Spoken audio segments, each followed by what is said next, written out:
किसी का कोई क्वेश्चन नहीं है तो मैं I will continue to explain जो मैंने ब्लॉग लिखा था, और बुनियादी तौर पर वो रिटर्न फाइलिंग के हवाले से था, तो उसी को मैं फर्दर एक्सप्लेन करूँगा मज़ीद। उसमें जो चीज़ें लिखी थी एक दफ़ा थोड़ा सा पिछला मैं रिवाइज कर दूं कि हमने क्या बातें पहले डिस्कस की थी।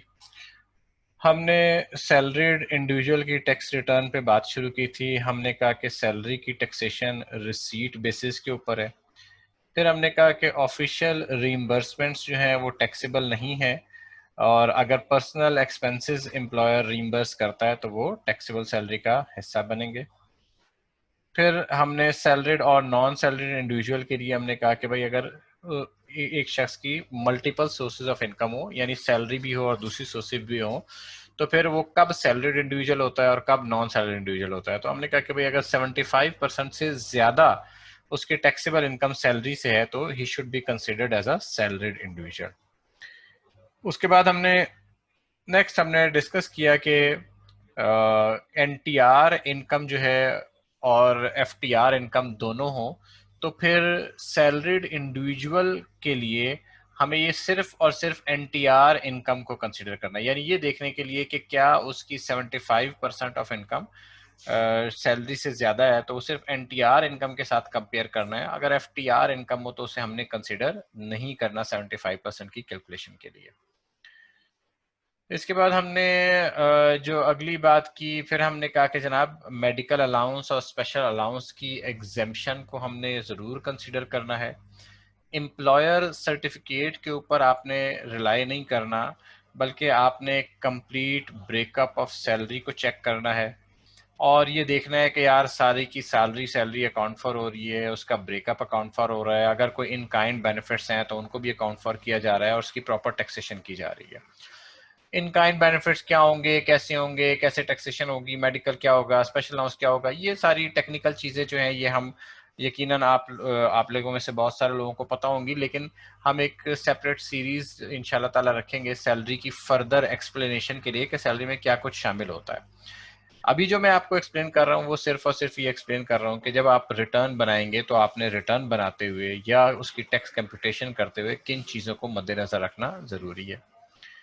मेडिकल अलाउंस, मेडिकल अलाउंस अगर कोई मेडिकल फैसिलिटी मौजूद है तो मेडिकल अलाउंस की एग्जेम्पशन नहीं होती। देखिए लॉ में बुनियादी तौर पर दो ही एग्जेम्पशन अवेलेबल हैं, एक मेडिकल अलाउंस की और एक स्पेशल अलाउंस की। जो मेजर एग्जेम्पशन हैं, स्पेशल अलाउंस तो एग्जेम्प्ट होता है अगर वो it is only for the purpose of जिसे कहा जाए कि ऑफिशियल एक्सपेंसेस की रिइंबर्समेंट के लिए हो, तो स्पेशल अलाउंस की एग्जेम्पशन उस वक्त हो जाती है जैसे टीएडीए वगैरह मिलता है। और मेडिकल अलाउंस की एग्जेम्पशन के लिए एक तो लिमिट है कि 10% ऑफ बेसिक सैलरी तक एग्जेम्प्ट होगा, और दूसरा अगर कोई मेडिकल फैसिलिटी भी एम्प्लॉयर दे रहा है तो फिर उस सूरत में मेडिकल अलाउंस की एग्जेम्पशन नहीं होगी। तो आपने जब भी एम्प्लॉयर सर्टिफिकेट देना है, देखना है, आपने उसकी सैलरी की डिटेल्स देखनी है, तो ये देखना ज़रूरी है कि कहीं उसे कोई टर्म्स ऑफ एम्प्लॉयमेंट में मेडिकल फैसिलिटी तो हासिल नहीं है।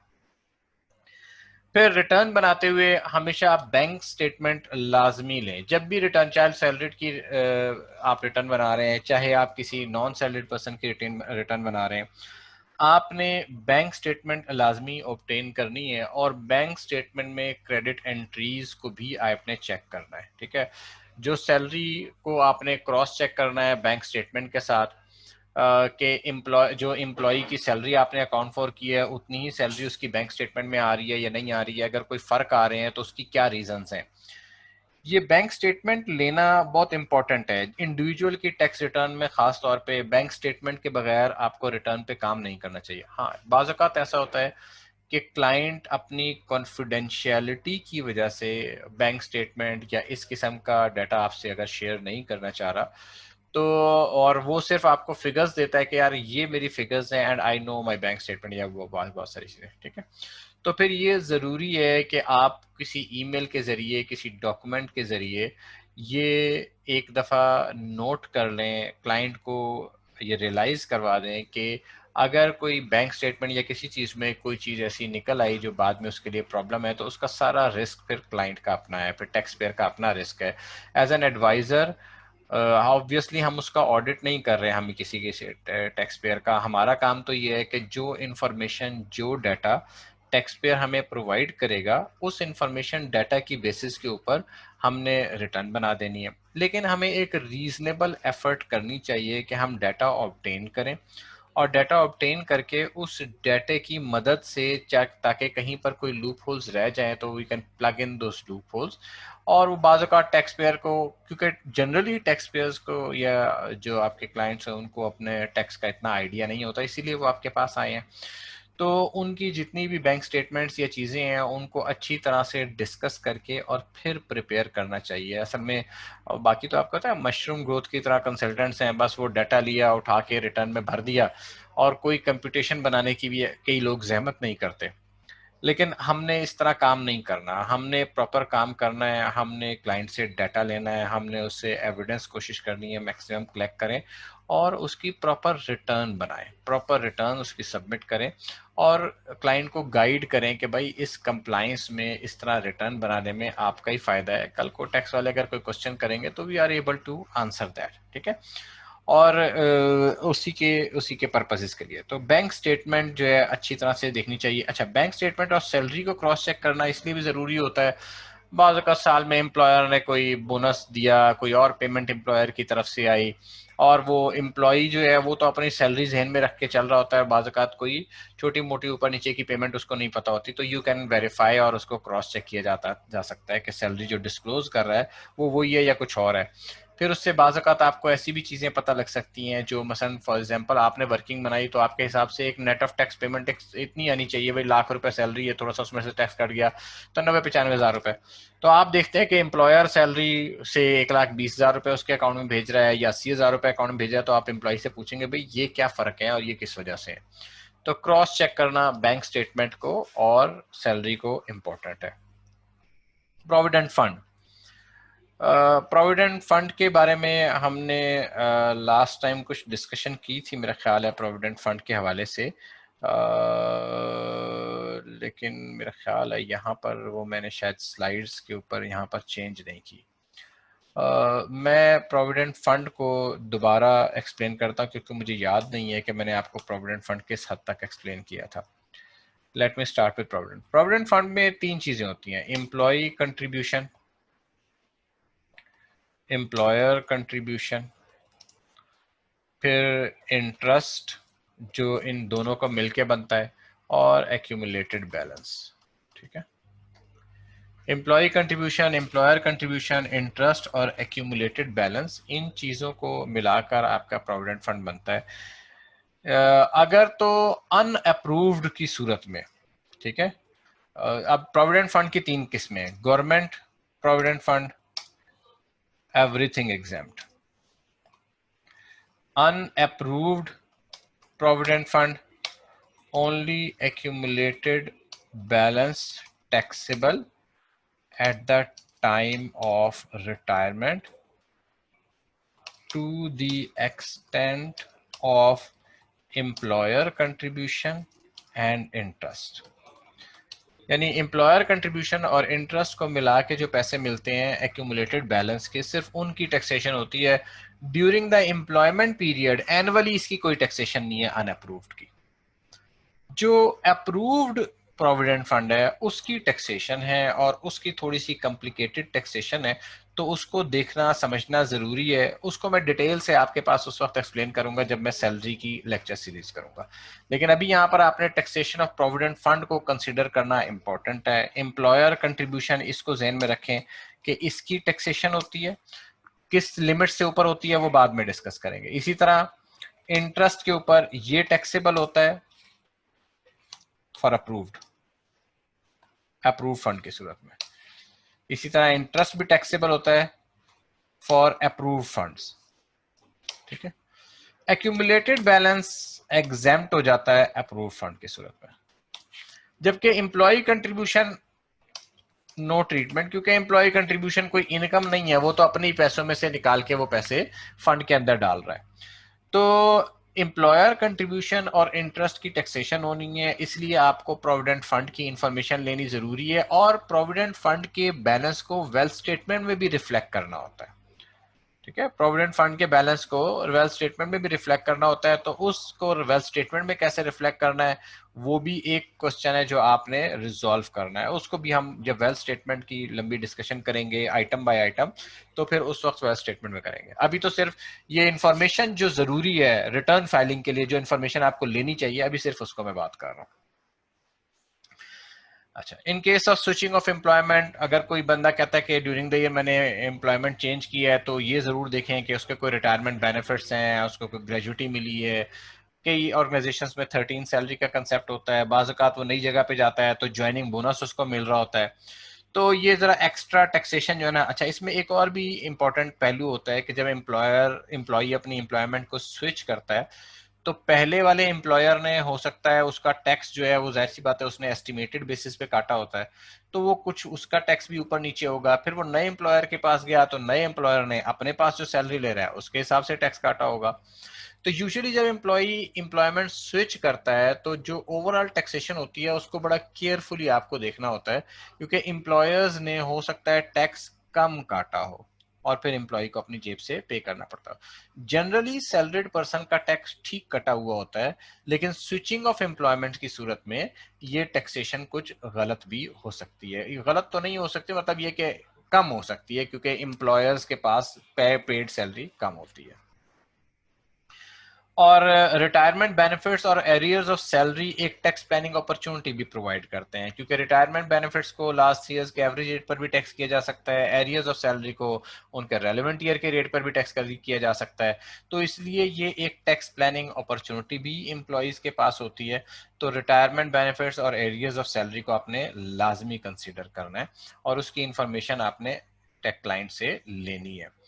यहाँ तक अगर किसी का कोई सवाल है पॉइंट नंबर 10 तक, तो आप हैंड रेज करें, और फिर जो है ना उसके बाद अगर नहीं क्वेश्चन है तो मैं फिर आप लोगों से नेक्स्ट पॉइंट्स के ऊपर डिस्कस करता हूँ। यहाँ तक किसी का कोई सवाल है? Raise your hands if anybody has a question.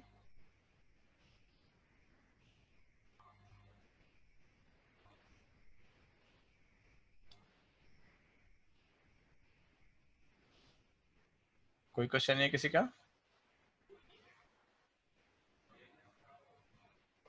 Okay, Awais ने हैंड रेज किया।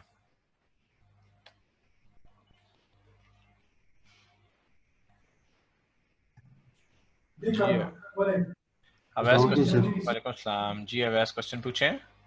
क्वेश्चन ये था कि एक एम्प्लॉई था, ये जो भी है अननोन, बस बताना नहीं चाह रहा वो।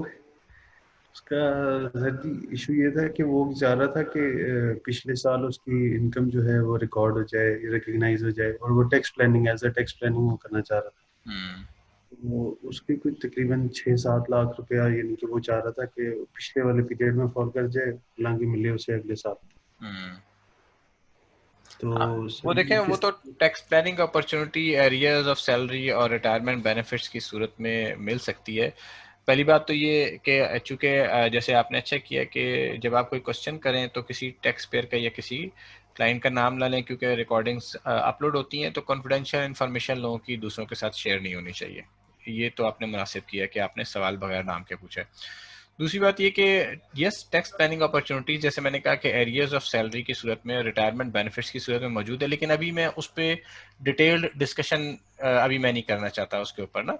वो हम एरियर्स ऑफ सैलरी और रिटायरमेंट बेनिफिट्स को हम डिटेल से डिस्कस करेंगे जब मैं सैलरी की सीरीज के लेक्चर्स दूंगा। अभी मेरा मकसद सिर्फ ये आइडेंटिफाई करना है कि आपने कौन कौन सी इंफॉर्मेशन जो है रिटर्न फाइल करते हुए गैदर करनी है। ठीक है, तो वो इंफॉर्मेशन गैदरिंग के हवाले से अगर कोई क्वेश्चन है, बाकी लॉ की जो टेक्निकल इंटरप्रिटेशन है ये थोड़ी सी यहाँ पर लंबी हो जाएगी, इसलिए अभी मैं उसको डिस्कस नहीं कर रहा। ठीक है, वो बाद में इंशाल्लाह करेंगे। ठीक है, thank you so much. Okay, thank you.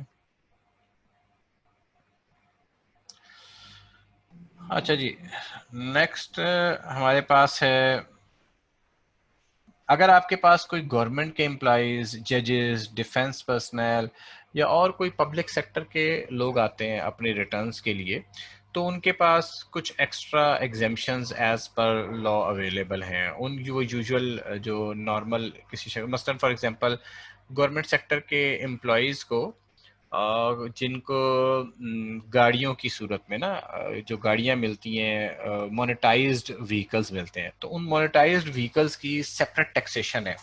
उनकी टैक्सेशन आम व्हीकल के तौर पर या एक प्राइवेट सेक्टर एम्प्लॉय को जिस तरह व्हीकल मिलता है उस तरह की टैक्सेशन नहीं है। तो वो जो मोनेटाइज्ड व्हीकल्स की टैक्सेशन है, मोनेटाइज्ड वैल्यू ऑफ व्हीकल्स की टैक्सेशन है, उसको जाहिर सी बात है आपने उसी तरह अकाउंट फॉर करना है। तो आपके पास जब भी कोई इस किस्म का कोई क्लाइंट आए तो उसकी आपने इंफॉर्मेशन ज़रूर चेक करनी है, और लॉ को, क्योंकि ये इस तरह की एग्जेम्पशंस जो है इनको देखना ज़रूरी होता है। इसी तरह अगर कोई टीचर या रिसर्चर आपके पास आता है तो उसको एक रिडक्शन इन टैक्स लायबिलिटी मिलती है, लेकिन याद रखें कि ये उस टीचर या रिसर्चर को मिलती है जो किसी नॉट फॉर प्रॉफिट ऑर्गेनाइजेशन में काम कर रहा है। ये फॉर प्रॉफिट ऑर्गेनाइजेशंस में काम करने वाले टीचर्स को नहीं मिलती। मसलन City School, Beacon House, Roots और जितने ये फॉर प्रॉफिट स्कूल्स हैं, इन स्कूल के टीचर्स को कोई रिडक्शन इन टैक्स लायबिलिटी नहीं मिलेगी। लेकिन जैसे फॉर एग्जांपल एंग्लो अरबिक है, या जैसे हमारे पास वो मौका फाउंडेशन वाला स्कूल है, इस तरह के मुख्तलिफ जो स्कूल्स हैं जो कि नॉट फॉर प्रॉफिट हैं, उनके टीचर्स को ये रिडक्शन इन टैक्स लायबिलिटी मिलेगी।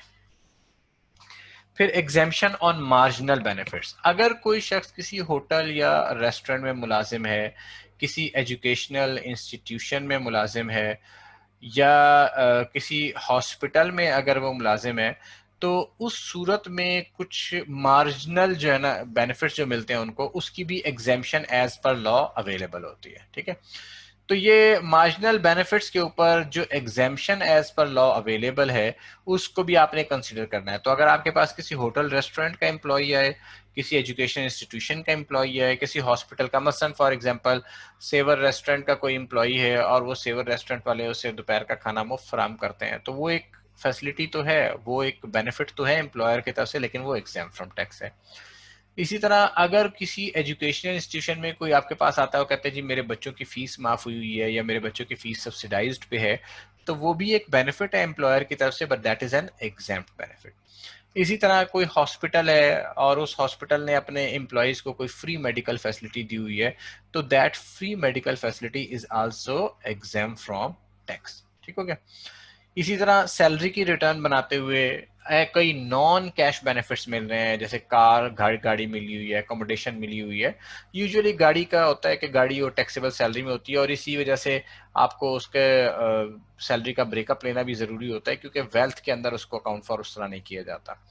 तो नॉन कैश बेनिफिट मिल रहे हैं तो उसको भी आपने सैलरी टैक्सेशन करते हुए कंसिडर करना ज़रूरी है। तो ये सैलरी टैक्सेशन में चंद एक आइटम्स मैंने आइडेंटिफाई कर दिए हैं जिनको आपको चाहिए कि आप देखें और इनको कंसीडर करें सैलरी टैक्सेशन के अंदर। इसके अलावा और भी आइटम्स हो सकते हैं, लेकिन जब आप किसी की रिटर्न में जाते हैं, किसी की टैक्सेशन टैक्स कंप्यूटेशन करते हैं, तो उस वक्त ज़्यादा डिटेल से पता लगता है, लेकिन ये आइटम्स तो लाजमी कंसिडर करने चाहिए।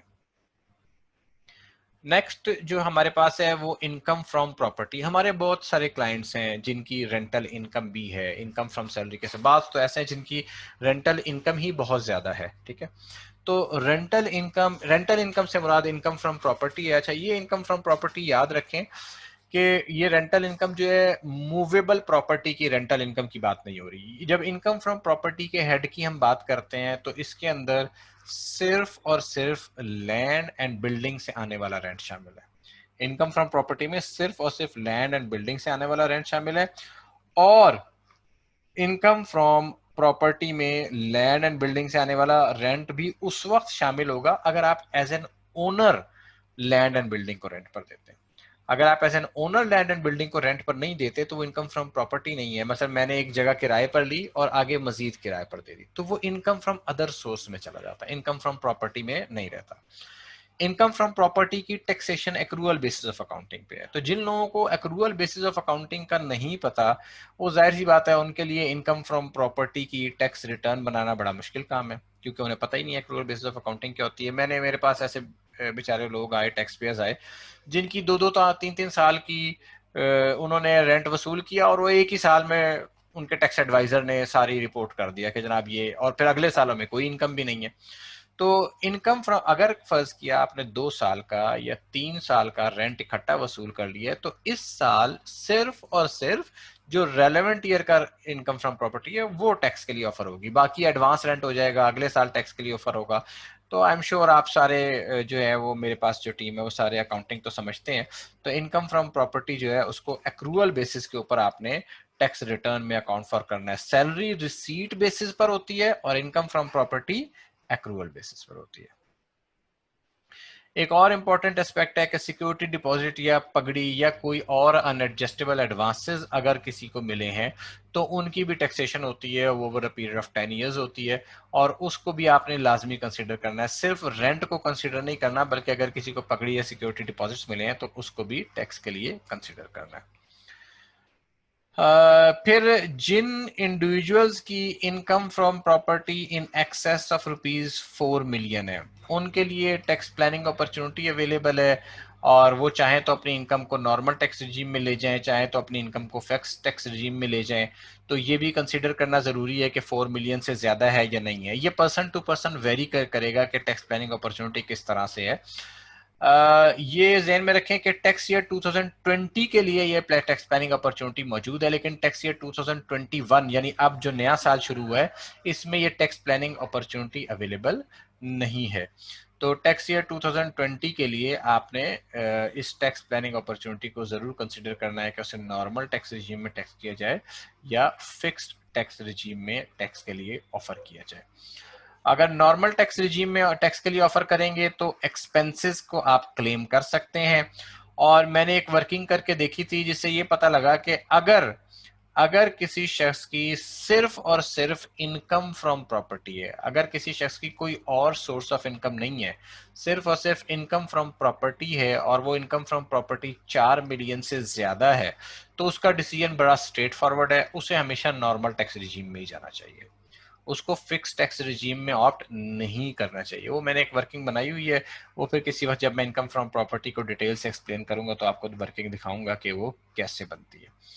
तो लेकिन फॉर योर नॉलेज ये याद रखें कि अगर किसी शख्स की income from property 4 million per annum से ज्यादा है and he has no other source of income, तो उसके लिए बेहतर ये है कि वो नॉर्मल टैक्स रिजीम में जाए, फिक्स टैक्स रिजीम में अपने आप को ना रखे। इनकम फ्रॉम प्रॉपर्टी के हवाले से किसी के कोई क्वेश्चंस हैं तो पूछ लें। किसी का कोई क्वेश्चन इनकम फ्रॉम प्रॉपर्टी के हवाले से, कोई सवाल कोई पूछना चाहता है तो क्वेश्चन पूछें।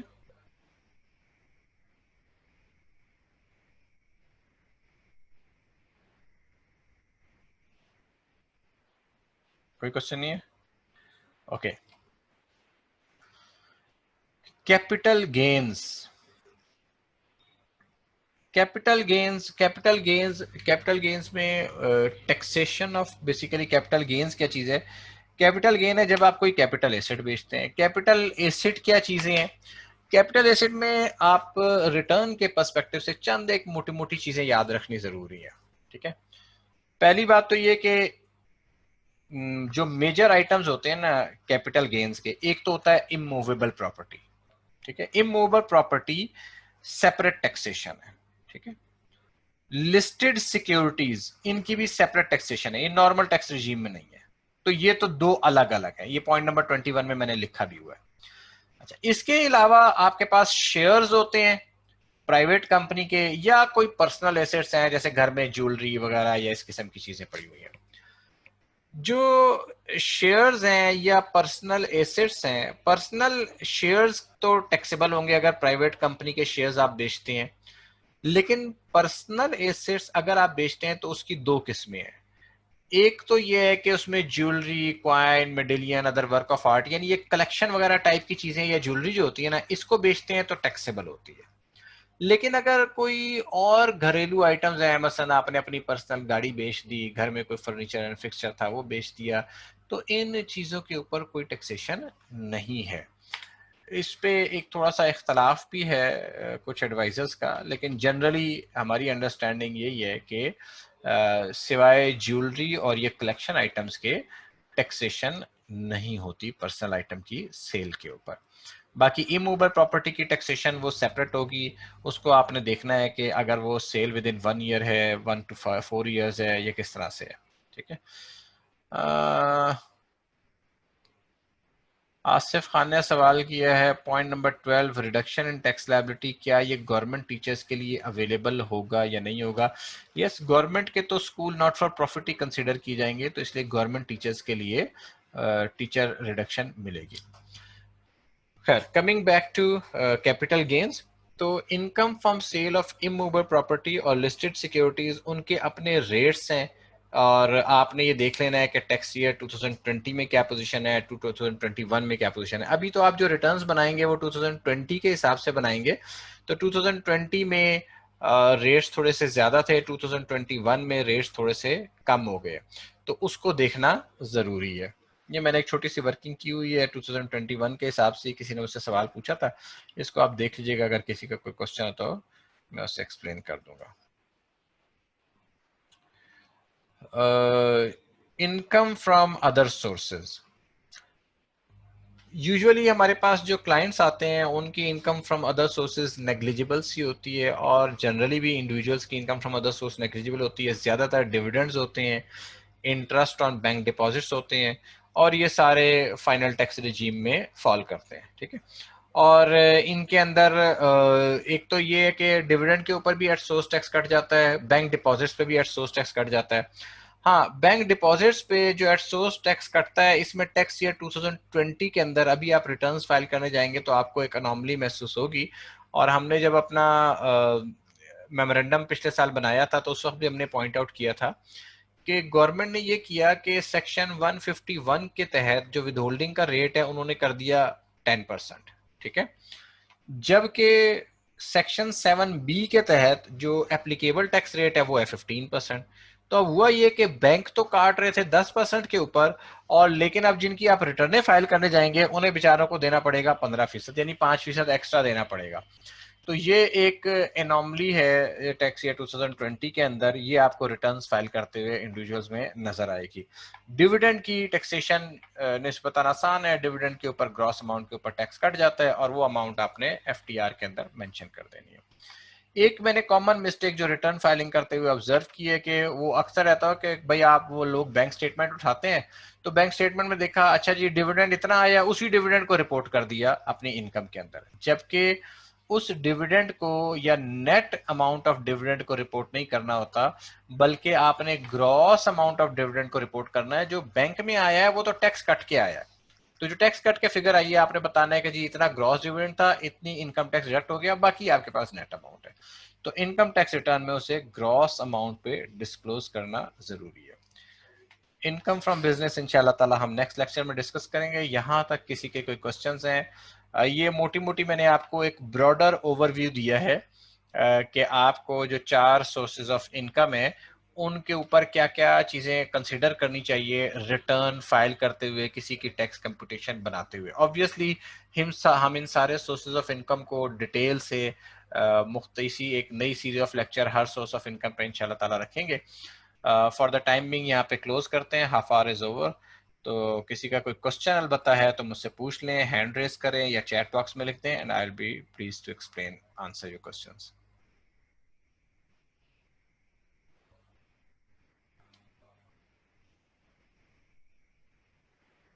किसी का कोई क्वेश्चन है? कोई क्वेश्चन नहीं है? ओके। तो इंशाल्लाह ताला नेक्स्ट क्लास में आपसे मुलाकात होगी।